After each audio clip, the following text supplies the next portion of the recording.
इस बुक में एक चैप्टर का नाम है चमार जाति की उत्पत्ति का प्रामाणिक सिद्धांत। इसमें लिखा है कि सिंधु घाटी की सभ्यता लिंग पूजक थी।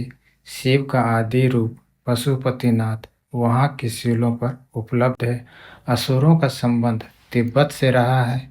फिर उस प्राचीन सभ्यता के पूजनीय पशुपतिनाथ को कैलाशवासी सभ्यता को पालने वाले सिंधु नदी का उद्गम भी तिब्बत से है।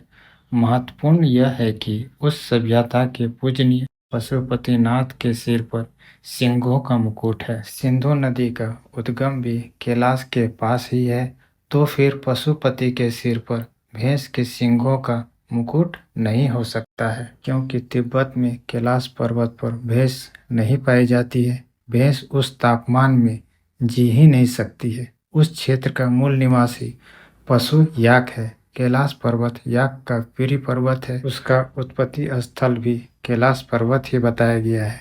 किसका? याक का उत्पत्ति स्थल। अतः पशुपतिनाथ के सिर पर याक के सिंहों का ही मुकुट है। यह याक असुरों के लिए बेहद उपयोगी था। इसे भारत की भाषाओं में प्राचीन काल से चंवर और चमर कहा गया है। यहाँ पे लेखक हमें यह बता रहे हैं कि भैंस कैलाश पर्वत का पशु नहीं हो सकता है। कैलाश पर्वत का जो मूल पशु है वो याक है, और सिंधु घाटी सभ्यता में जो पशुपतिनाथ के मुकुट में जो सिंह लगा है वो सिंह याक का है, ना कि भैंस का हो सकता है। और प्राचीन काल में याक को चंवर या चमर कहा जाता था। अतः यही चंवर या चमर पशु टोटम था। इसी जाति टोटम के आधार पर मूल निवासी चंवर या चमर कहलाए, जो आधुनिक काल में चंवर या चमर के बजाय चमार कहलाए जाने लगे। ऋग्वेद में एक असुर योद्धा का नाम चुमुरी आया है, क्योंकि असुर चंवर या चमर को उपयोगी होने की वजह से अपना जाति टोटम मानते थे। उत्तर प्रदेश के एक जाटव चमार परिवार का जाति चिन्ह याक ही है, जिसे वह सरोगा कहते हैं। यह सरोगा शब्द सूरा गाय शब्द का ही अपभ्रंश से सूरा गाय चमर यानी याक को ही कहते हैं। इसलिए उक्त परिवार का जाति चिन्ह चमर या याक ही है। आज भी तिब्बत सीमा पर बसे गढ़वाले और कुमाऊनी लोग इस पशु को सूरागाय ही कहते हैं। चमारों की एक उपजाति चमर मिलती है और एक चमर भी। अगले चैप्टर में चमार शब्द का विश्लेषण किया गया है। यहाँ लेखक चौ शब्द का अर्थ चंद्रमा बताते हैं। चंद्रमा स्वयं नाग का प्राय है। चंद्रमा एक सर्व संज्ञा है और चंद्रमा एक प्रमुख नाग का नाम भी है।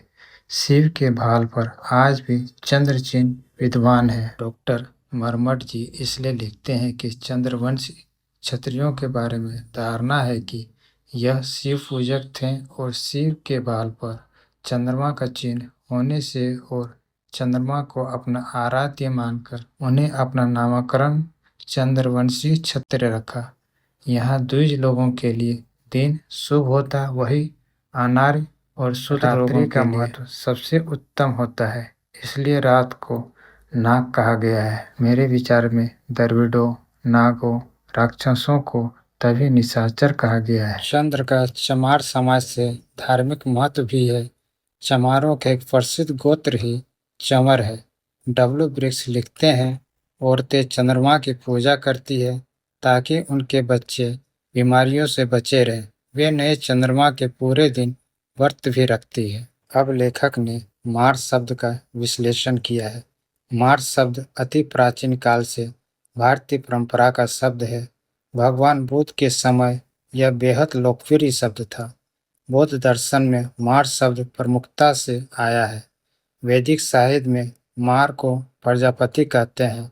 वह इंद्र से ऊपर और ब्रह्मा से नीचे का देवता है। इस प्रकार यदि मार से वैदिक और बौद्ध साहित्य में मार शब्द है तो यह पाली और संस्कृत का शब्द हुआ।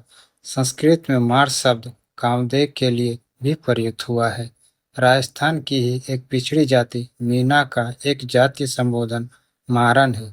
वही मारन एक सर्प नाम भी है। मार शब्द प्रत्येक दृष्टिकोण पर से देखने पर नागों का ही प्राय है। चमर चमार शब्दों के समकक्ष कुछ शब्द भी नाग का प्राय है।